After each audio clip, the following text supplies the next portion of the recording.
आज जो इंडस्ट्रीज यहाँ से गुजरात जा रही है, वापी जा रही है, तो उसका रीजन ये है कि उनको कनेक्टिविटी नहीं है, रास्ते नहीं है। हाइट भी बड़ी है तो भी रजिस्ट्रेशन तो वो हाइट के साथ ही किया है ना, लीगल है वो। तो आप घरपट्टी दो दो कैसे ले सकते हैं? बनाते ही विपक्ष है। और जो हाई कोर्ट में जाते हैं ना तुड़वाने के लिए, वो भी यही लोग हैं। इसलिए भारतीय जनता पार्टी किसी के भी घर तोड़ने वाली नहीं। नए इलीगल कंस्ट्रक्शन पे रोक लगना जरूरी है, और जो पुराने हैं जिधर लोग रह रहे हैं उनको सुरक्षित रखना जरूरी है। उनको बड़े बड़े कॉलेजेस है, उनको बुलाते हो कि आइए यहाँ पे कॉलेज शुरू कीजिए। क्यों एक ही फैमिली कॉलेज शुरू करे, एक ही परिवार कॉलेज शुरू करे? क्यों एक ही परिवार का हॉस्पिटल हो? अगर 1 साल को और 35 साल को या 15 साल को आप कंपेयर करो तो नाइंसाफी होगी। अगर अफवाह ये फैला रहा होगा कि बीजेपी की सरकार आएगी तो घर टूटेंगे, नहीं, घर किसी का भी नहीं टूटेगा, कोई भी बेघर नहीं होगा। में उनका क्लस्टर मतलब क्या कि एक चाली का डेवलपमेंट नहीं करना है, तो ऐसे 2 एकड़ 3 एकड़ में जो एक साथ पूरा एक पूरा साथ क्लस्टर बने, बना के पूरा। उसका पूरा क्लस्टर बन के उसका साथ में डेवलपमेंट। मैडम, आज लोगों के बीच में जब आपका वीडियो जाता है, लोग कमेंट करते हैं और लोग आपको तारीफ भी कुछ लोग करते हैं, कुछ लोग क्रिटिसाइज भी करते हैं, कुछ लोग एनालिसिस तौर पे एनालिटिकल तौर पे भी कुछ कमेंट्स करते हैं कि रोड नहीं बनाया आपने, गटर नहीं बनाया आपने, सड़कें नहीं बनाई आपने। तो क्यों नहीं बनाई आपने? देखिए मिश्रा जी, आपने जैसे कहा कि लोग तारीफ भी करते हैं, क्रिटिसाइज भी करते हैं, तो ये मैं एक अच्छे तौर से ले रही हूँ, सकारात्मकता से इसको लेती हूँ। क्योंकि मैंने ऐसा दौर भी देखा है वसई विरार में कि जब लोगों के मुंह खुलते नहीं थे, जबान खुलती नहीं थी, लोग डरते थे बोलने के लिए। लेकिन ये अभी अच्छा है कि 1 साल से लोगों की जबान खुल रही है, लोग बोल रहे हैं, तारीफ भी कर रहे हैं, क्रिटिसाइज भी कर रहे हैं। और अच्छा है कि क्रिटिसाइज कर रहे हैं, उसमें से कुछ चीजें हम भी सीख रहे हैं, सीख के ही हम कर रहे हैं। जी। और हमें अभी 1 ही साल हुआ है। अगर 1 साल को और 35 साल को या 15 साल को आप कंपेयर करो तो नाइंसाफी होगी। तो एक कम से कम 15 साल को अगर कंपेयर करना है तो आगे सामने भी 15 साल होने चाहिए, तो जाके आप उसको कंपेयर कर सकते हो। जी। तो मेरी सबसे यही विनती है कि थोड़ा सा संयम रखना जरूरी है, और दूसरी बात समझना जरूरी है कि कौन सा काम किसको करना है। आप अगर देखेंगे हमारे भारत में, हमारे भारतीय लोकशाही में ग्राम पंचायत से लेके प्रधानमंत्री, सरपंच से लेके प्रधानमंत्री की रचना बनी हुई है। तो जो सरपंच का काम है वही प्रधानमंत्री का काम है क्या? या जो प्रधानमंत्री का काम है वही काम सरपंच करता है नहीं। क्या? हर किसी का रोल अलग अलग है, हर किसी का काम अलग अलग है, और उसी रचना के तहत काम हो रहा है, इसलिए ये भारतीय लोकशाही टिकी हुई है। ग्राम पंचायत हो गई, महानगर पालिका हो गई, ये स्वायत्त संस्था है, इन्हें अपने काम करने की खुली आजादी है, ये खुद के डिसीजंस ले सकते हैं। अभी महानगर पालिका अगर होगी तो महानगर पालिका की जब बॉडी बैठती है, जब नगर सेवक बैठते हैं, तो उनकी भी समितिज होती है, स्टैंडिंग कमिटीज होती है। जैसे विधानसभा में आमदार आने के बाद मुख्यमंत्री चुनते हैं, फिर कैबिनेट बनती चुनते, है। कैबिनेट बनती है, उनमें कमिटीज होती है। तो उसी तरीके से महानगर पालिका भी एक स्वायत्त संस्था है। तो महानगर पालिका के नगर सेवकों का काम अलग है, आमदारों का काम अलग है, खासदार का काम अलग है। ये लोगों को थोड़ा सा जानना जरूरी है। लोग अभी अपेक्षा क्या करते हैं कि आमदार है तो आमदार ही गटर का ढक्कन भी लगाए, कचरा उठाया नहीं है तो आमदार को कंप्लेंट करो, आमदार वो कचरा भी उठाए, रास्ते के पैच भी आमदार भरे। लेकिन ये सब काम नगर सेवक के होते हैं, इसीलिए उसको महानगर पालिका दी गई है। अब सरपंच गांव के अगर रास्ते बनाने हैं या गांव में अगर कचरे का व्यवस्थापन करना है, तो आमदार या खासदार का वो काम नहीं है, वो सरपंच है, ग्राम पंचायत की जो बॉडी है उनका काम है। वैसे ही महानगर पालिका का भी है। तो मुझे ये बोलना है कि आमदार का काम, आमदार मतलब क्या है, एमएलए मतलब क्या, member of legislative assembly. Legislative assembly मतलब लेजिस्लेचर लॉ बनाता है, आमदार का काम है कायदा बनाना। जो महाराष्ट्र में इम्प्लीमेंट होगा या जो राज्य में वो कायदे का इम्प्लीमेंटेशन होगा, तो वो कायदा बनाता है आमदार, पॉलिसीज बनाते हैं। वी आर पॉलिसीज मेकर, हम पॉलिसीज बनाते हैं जिसको आगे जाके जो गवर्नमेंट है या वो इम्प्लीमेंट करती है। तो ये डिफरेंस लोगों को समझ में आना चाहिए। अभी वसई विरार महानगर पालिका की ये दुर्दशा इसलिए कि 10 साल जो नगर सेवक थे वो सिर्फ नगर सेवक बने और सिर्फ खुद के बंगले उन्होंने भरे, खुद हुँ, के पेट भरे। हुँ, बेस जो बनाना चाहिए था डेवलपमेंट के लिए, वो बेस तो बना नहीं, ऊपर से खड्डे खोदे हैं इन्होंने। वो खड्डे भरने का काम अभी हम लोग 1 साल में कर रहे हैं, उसका बेस बना रहे। उसका जब बेस बनेगा, पाया मजबूत होगा, तब जाके विकास की इमारत उस पे मजबूती से खड़ी होगी। तो जो हमारे जो नगर सेवक है, वो उस पे विकास की इमारत खड़ी करेगी। रास्ते के पैच भरना हो गया, कचरे का व्यवस्थापन हो गया, या गटर के ढक्कन हो गए, पानी की व्यवस्था हो गई, ये सारे काम अगर करने हैं तो अच्छे नगर सेवक देना ही तो जरूरी है। 1 साल में लोग ये भी जानना चाह रहे हैं कि 1 साल में जो ग्रोथ हुई है, वो क्या हुई है? देखिए, 1 साल में लोग बोल रहे काम नहीं हुआ, काम नहीं हुआ। मुझे ये कहना है कि 3-4 अधिवेशन 1 साल में हुए महाराष्ट्र विधानसभा के असेंबली के। इन चार, अभी पिछला अधिवेशन एक ही हफ्ते का था, इसलिए ज्यादा कुछ मौका मिला नहीं। लेकिन पिछले 3 अधिवेशन में मैंने आमदार होने के नाते 23 बार वसई की समस्या विधानसभा में रखी है, मैंने अच्छा, बोला है, मैंने भाषण किया है, मैंने उधर सवाल पूछे हैं कि भाई अगर कचरे का व्यवस्थापन क्यों नहीं हो रहा है, वसई में लाइट जा रही है, तो वसई का एमएसईबी में इतने सारे दिक्कतें हो रही है, बार बार लाइट जाती है, पानी नहीं मिलता है, एक एक हफ्ता लोगों को घर में पानी नहीं दूर आता करना है। पड़ता है। रास्तों पे चिंचोटी भिवंडी का रास्ता खराब है, उसका रास्ते का कुछ आपका कीजिए। ये राजीवली हमारे नायगांव भी बहुत हाँ, बुरी हालत में है। हमारे वसई के लगभग 7 रास्ते, और मतलब एमएमआरडीए को प्रस्ताव दिए है, अभी तक उसका कुछ नहीं हुआ है। ये सारे सवाल हमने पूछे हैं। भूमिगत केबल का 4 साल से प्रलंबित है, उसका नहीं हुआ है। और इसका जब सवाल हम पूछते हैं, जब हम विधानसभा में कुछ बात हमारी रखते हैं, तो ऐसे ही नहीं होता है कि हम पूछते हैं और लोग भूल जाते हैं। उसका हमें रिप्लाई आता है, उसका हमें उत्तर मिलता है, लिखित उत्तर मिलता है, हमें आश्वासन मिलता है, और वो सरकार अ, को कंपलसरी वो चीज इम्प्लीमेंट करनी करनी है। पड़ती है, क्योंकि विधानसभा में बोली गई बात को, वो जनता के वो मुद्दे हैं जनता के मतलब, मुद्दे हैं और वो कंपलसरी करना पड़ता है। इसीलिए तो तो सेशन अधिवेशन होता है। पहला ही मैं आपको बोलना चाहती हूँ कि पहले अधिवेशन में मैंने अंडरग्राउंड केबल का मैंने मुद्दा रखा था, उसे पश्चिम वाला भूमिगत जो था ब्रिज का, coastal 17 area. Kilometre coastal line का, 211 करोड़ का जो मुद्दा था, वो प्रलंबित था 4 साल से। तुरंत अगले हफ्ते में सम्माननीय गिरीश बाउन जी ने मीटिंग ली, और वो 211 करोड़ रुपए मंजूर किए। अब वो टेंडर प्रोसेस में है, वो काम शुरू हो चुका है। रास्तों के लिए एमएमआरडीए का हमने सवाल उठाए, एमएमआरडीए की सीएम सर ने मीटिंग ली, एमएमआरडीए के प्रस्ताव अभी आगे गए हैं, उनको मंजूरी मिली है, अभी आगे उसके सब काम चालू है। तो आचोले का हॉस्पिटल का जमीन हस्तांतरण का प्रोसेस पूरा हो गया है। एमएमआरडीए के रास्ते होने तक लगभग 80 करोड़ के महानगर पालिका के निधि से हमने रास्ते मंजूर करके लिए हैं, उसके सब टेंडर हो गए, वो सब काम चालू है, आप जाके रास्ते पे देख सकते हो। और इनको छोड़ के एक आमदार निधि मिलता है, उस आमदार निधि में से हम विकास काम कर सकते हैं, वो 100% हमारा यूज हुआ है। आप 1 साल में आप देखोगे, तो वो 100% उसका जो जो भी आमदनी निधि आया है, वो हमने सारे काम उसके लिए हैं, काम शुरू है उसमें। 50-50 लाख के एक एक एरिया को काम दिए हैं, ओम नगर हो गए, शास्त्री नगर, विशाल नगर, साई नगर, आनंद नगर, दीनदयाल नगर, हर एरिया को 50-50 लाख रुपए अलॉट करके वो अभी रास्तों के काम हो रहे हैं।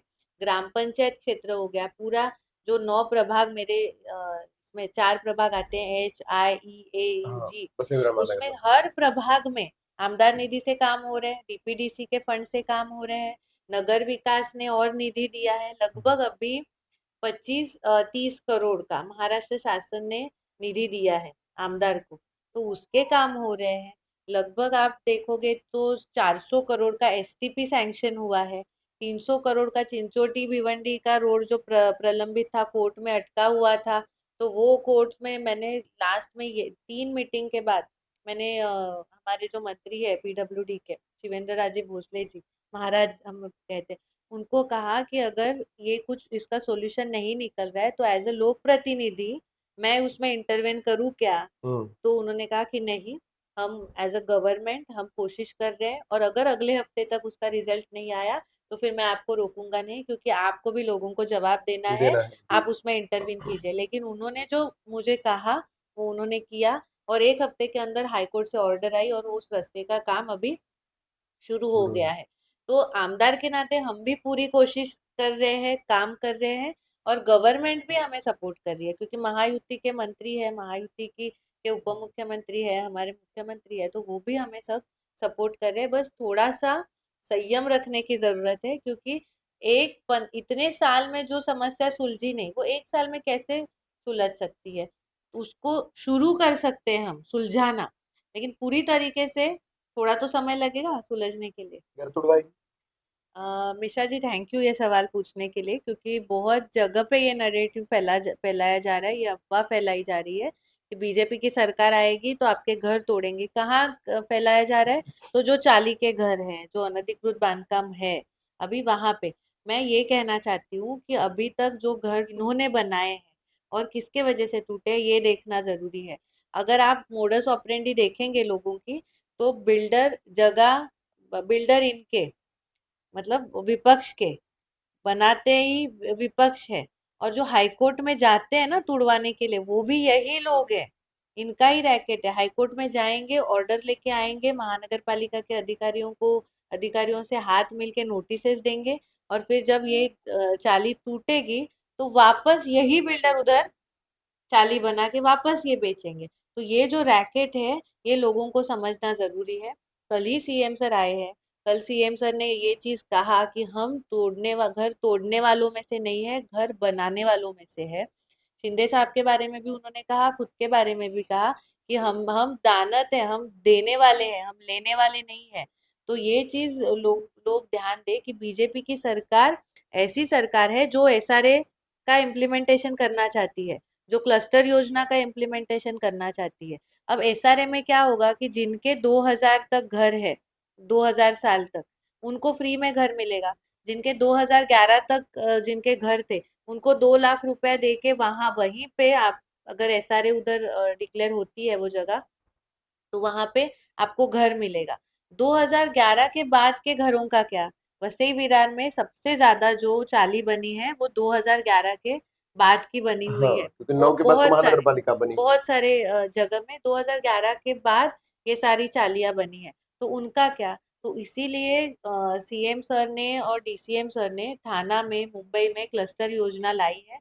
और अभी मैं हो गए, राजन नाइक जी हो गए, विलास सरे जी हो गए, हम तीनों आमदार ये कोशिश कर रहे हैं कि वैसे ही क्लस्टर योजना वसई में भी इम्प्लीमेंट हो, ताकि 2011 के बाद जो चाली बनी है, जो घर बने हैं, उनको भी रेगुलराइज करके वहां पे क्लस्टर में, उनका क्लस्टर मतलब क्या कि एक चाली का डेवलपमेंट नहीं करना है। कर तो हाँ, ऐसे 2 एकड़ 3 एकड़ में जो एक साथ पूरा एक पूरा साथ क्लस्टर बना है, बना के पूरा। उसका पूरा क्लस्टर बन के उसका साथ में डेवलपमेंट हो, मतलब उधर बिल्डिंग बने, जो लोगों को है उनको घर भी मिले, उधर अस्पताल भी बने, उधर स्कूल भी तो बने, क्या इसको उधर धारावी प्रोजेक्ट गार्डन जैसा भी जोड़ बने। सकते हैं क्या, कि इसी तरीके का कुछ प्रारूप हो जैसे धारावी बनाया था उन्होंने? धारावी हालांकि का उसमें जैसे, उनको अडानी को दिया था तो उसका विपक्ष बड़ा जी, विरोध भी कर रहा है। धारावी का अभी शुरू हुआ नहीं है, लेकिन थाना में ऐसे क्लस्टर आइडेंटिफाई होके थाना में क्लस्टर योजना शुरू है।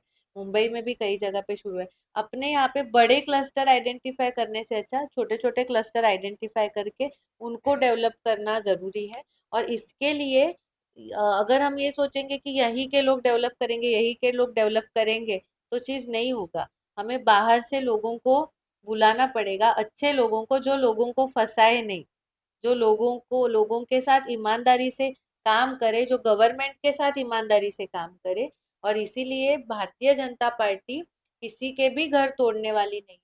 हमने चुन के आने के बाद सबसे पहले हमने पत्र व्यवहार भी किया, सबको ये महानगर पालिका में भी दिया है कि जो लोग रहते हैं, 15 साल से रहते हैं, 10 साल से रहते हैं, 20-20 साल से उस चाली के घर में रहते हैं, वो भी उन मेहनत करके वो चाली का घर लिया है। कोई हाथ गाड़ी चला रहा बिल्कुल है, सही कोई बात। रिक्शा चला पैसे रहा जेब है, हाँ, जेब कोई घर काम कर रहा है। पेट काट तो काट के पेट बनाए। काट काट के उन्होंने घर लिए हैं। तो जो रहते हैं उनके घर बिल्कुल तोड़ेंगे नहीं, लेकिन जो नए बन रहे हैं इलीगल, उनको तो रोकना जरूरी है, क्योंकि ये कब तक चालू रहेगा?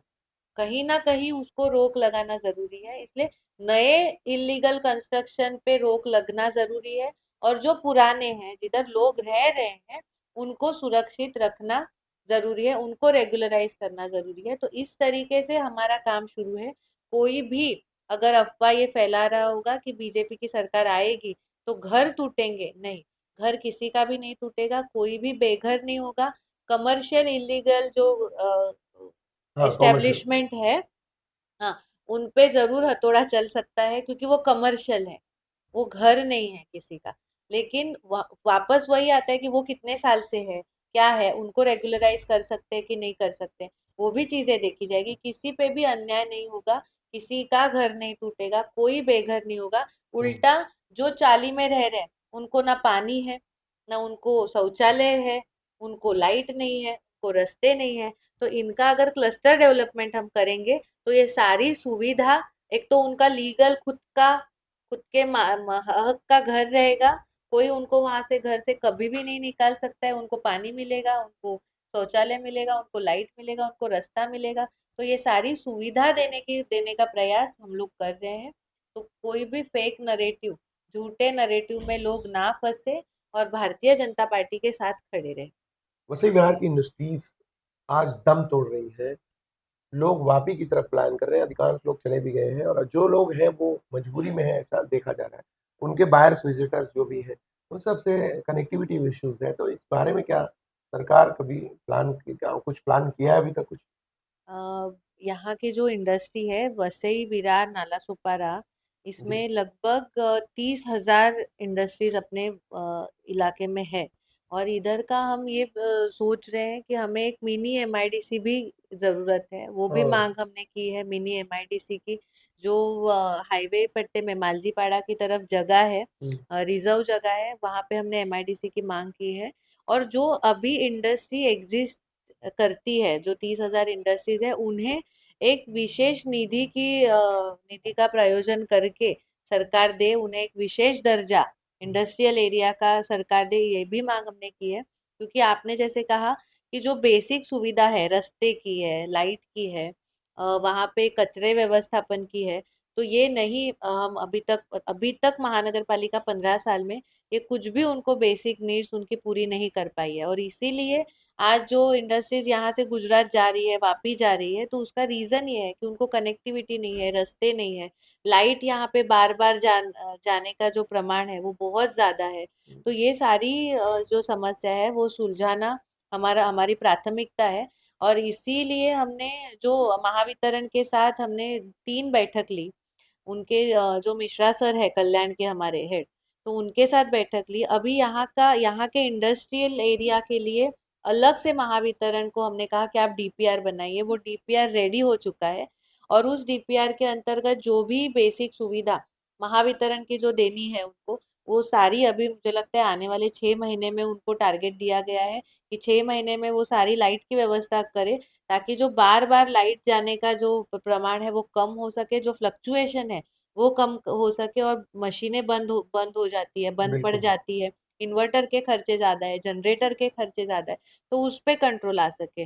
दूसरी बात, महानगर पालिका को हमने ये कहा 2 बैठक लेके कि आप ये इंडस्ट्रियल एरिया, गोलानी हो गया, सातिवली है, वहां पे कामन पोमण एरिया हाँ। है, धानी हो गया, गावराईपाड़ा है, गौराई पाड़ा है, नाला वाकईपाड़ा, सोपारा का हाईवे, वाकनपाड़ा वगैरह। वाकन पाड़ा वगैरह है। तो यहाँ के लिए एक महानगर पालिका का अलग से इंडस्ट्रियल एरिया के लिए डीपीआर बने। जो अच्छा। इंडस्ट्री एरिया उमेड़ा है, पापड़ी का, हाँ, वसई नवघर का ईस्ट वाला हाँ, एरिया ये भी है, बहुत बड़ा। तो वहां पे रास्ते की कनेक्टिविटी, पानी और कचरे का व्यवस्थापन, ये 3 चीजें बहुत जरूरी है। इनका डीपीआर बनाने के लिए हमने बोला है, और उसके ऊपर भी काम शुरू है, 6 महीने में उसका भी रिजल्ट आपको दिखाई देगा। दूसरी एक समस्या यहाँ के इंडस्ट्रियलिस्ट के बड़ी है, मेरे पास बहुत सारी कंप्लेंट्स उसके आई है कि हाइट बड़ी है गालों की, हाँ, इंडस्ट्रियल गालों की, और फिर बीच में हाइट बड़ी होने की वजह से बीच में वो माला लगा लगाया के हुआ वो है। काम करते हैं। तो अगर वो हाइट भी बड़ी है, तो भी रजिस्ट्रेशन तो वो हाइट के साथ ही किया है ना, हुँ। लीगल है वो। तो आप घरपट्टी दो दो कैसे ले सकते हो, डबल कैसे ले ये सकते हो? बहुत बड़ा मुद्दा ये, उठाता है ये। हाँ, तो ये महानगर पालिका में यहाँ पे हो रहा है। मैंने इस बारे में एक उनको पत्र लिखा है कि ये आप गलत कर रहे हो। और मीरा भाईंदर में किस तरीके से घरपट्टी ली जाती है, भिवंडी में कैसे ली जाती है, थाना में कैसे ली जाती है, कल्याण डोंबिवली में कैसे ली जाती है, इसका हमारा अभ्यास शुरू है। 2-3 लोगों की कमेटी हमने बनाई है, और उनको बोला है कि वहां पे क्या नॉर्म्स हैं। सिस्टम चालू है, किस नॉर्म से ले रहे हैं, और फिर वहां वहां के नॉर्म्स और वसई विरार महानगर पालिका के नॉर्म्स नॉर्म्स। सेम है क्या, या कुछ अलग है? अलग है तो क्यों अलग है? तो इसका अभ्यास हम कर रहे हैं और आने वाले कुछ समय में इसका भी सॉल्यूशन हम निकालेंगे। और मेरी जानकारी के हिसाब से ऐसा कहीं भी नहीं है, ऐसा कहीं भी नहीं। जो मुझे जानकारी मिली है। अनिल कुमार पवार के कार्यकाल में इस तरीके से एजेंसी अपॉइंट की गई और एजेंसी जी, ने बहुत मिसयूज किया है। मिस यूज किया, वही मैं कह रही हूँ, जो एजेंसी अपॉइंट की उन्होंने अ, थोक पर मतलब कुछ भी लगा दिया है, कुछ भी मतलब अपना बजट जो, बढ़ाने के हाँ, लिए। जो आयामन में वो लगा दिया, हम्म, ऐसा किया है। तो ये अन्याय है लोगों पे। जो मेहनत करके इंडस्ट्रियलिस्ट है, जो मेहनत कर रहे हैं, उनके खुद के पैसे लगा रहे करोड़ों हैं, रुपए भांडवल कर्जे उनके लगा ऊपर रहे आज हैं, भी। और उनके ऊपर ये चीज करना जो आपके अर्थव्यवस्था का बेस है, आपके अर्थव्यवस्था का कणा है, बिल्कुल। उसको आप तोड़ रहे हो। तो इसीलिए इस पे सॉल्यूशन निकालना बहुत जरूरी है। और जो मैं जानकारी, मेरे पास अभी तक जानकारी जो आई है, कहीं भी महानगर, दूसरे महानगर पालिका में ऐसा सिस्टम ऐसा नहीं नहीं हुआ है है। जी। लेकिन वो ऑथेंटिक करना जरूरी है जानकारी को। वो ऑथेंटिक करने का काम शुरू है।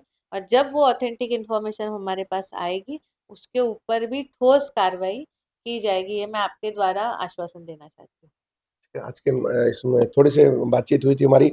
जो डेवलपमेंट की बात की है कल सीएम साहब ने क्लस्टर डेवलपमेंट वगैरह पे, और आपने भी कहा कि अपना कॉलेज चलाने के लिए उसमें बहुत लोगों की प्रतिक्रियाएं आई हैं, तो मिक्स आपके मिक्स रिएक्शंस क्या हैं इन सब मुद्दों पे? देखिए, कुछ मैंने देखे, आपके ही वीडियोस पे मैंने कुछ हम्म। कमेंट्स देखे, उसमें कुछ लिखा है कॉलेज शुरू करना तो आमदार का काम है। जी नहीं। जिनको खुद के पेट भरने हैं या खुद का बिजनेस करना है, वो आमदार कॉलेज खोलते होंगे। मैंने इस मुद्दे पे इसलिए कहा कि आरक्षण है महानगर पालिका का जमीन पे।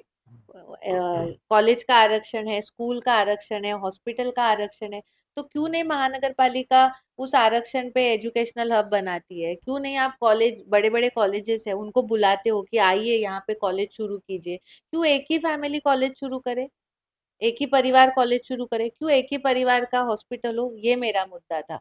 तो अगर जिसको डेवलपमेंट करनी है, वो खुद ये नहीं चाहेगा कि सब मेरा ही हो, मेरा ही हॉस्पिटल हो, मेरा ही कॉलेज हो, मेरे ही टैंकर हो। नहीं, हमें लोगों का विकास करना है। अगर हमें पानी देना है तो डैम बना रही है गवर्नमेंट, उस वो डैम का पानी वितरण व्यवस्था पूरी होके नल से पानी कैसे जाए, टैंकर से नहीं, नल से पानी हर किसी के घर घर में में जाए। कैसे जाए, ये देखना पड़ेगा। अच्छे कॉलेजेस, अच्छे बड़े कॉलेजेस हमारे वसई विरार में कैसे आए, वो देखना पड़ेगा, ताकि हमारे बच्चों को ट्रेन के धक्के खाते खाते मुंबई नहीं जाना पड़े। तो ये सारी चीजें अगर देखेंगे, अमिटी यूनिवर्सिटी अगर मुंबई में बन सकती है, नवी मुंबई में बन सकती है, तो वसई में क्यों नहीं बन सकती? हम्म। भारतीय विद्यापीठ जवाहर में बन सकता है, तो वसई में क्यों नहीं बन सकता? तो ये हमें सोचना पड़ेगा और इसके लिए हमें काम करना पड़ेगा। एजुकेशनल हब हो गया, आईटी हब हो गया, बिजनेस हब हो गया। अगर हम ये सोचते रहे कि सब मेरा ही है, तो तो फिर नहीं। नहीं होगा। हमें देना भी सीखना पड़ेगा कि लोगों को बुलाना पड़ेगा। अच्छे लोग वसई विरार में आने चाहिए, अच्छे डॉक्टर्स वसई विरार में आने चाहिए, अच्छे हॉस्पिटल्स वसई विरार में आने चाहिए। तो ये कब होगा? जब हम अपनी सोच खुली रखेंगे। और ये महानगर पालिका का काम है, महानगर पालिका के ये आरक्षण है, महानगर पालिका ने इस आरक्षण को डेवलप करना चाहिए। और प्राइवेट जगह नहीं लेनी है आरक्षण में, सरकारी जगह पे आरक्षण है। हम्म। आपको कलेक्टर से मांगना है कि भाई ये आप कले महसूल की जगह है, महानगर पालिका को दीजिए हम्म। डेवलप करने के लिए, लोगों के भले के लिए। तो हम्म। बात यही है, जो लोगों को दिखनी चाहिए, जो लोगों के सामने आनी चाहिए। बहुत बहुत धन्यवाद संजीव से मुलाकात, और उसमें आपके मुद्दे जो मैंने देखे थे, पढ़े थे, जो आपने कमेंट किए थे, जो आपने समझना चाहा था, उन्हीं मुद्दों पे मैंने बात की है। और आई एम श्योर कि वो चीज़ों का जवाब आपको मिला होगा। अगर नहीं मिलता है तो भी आप फ्री हैं कमेंट्स करने के लिए, जानने के लिए, पूछने के लिए।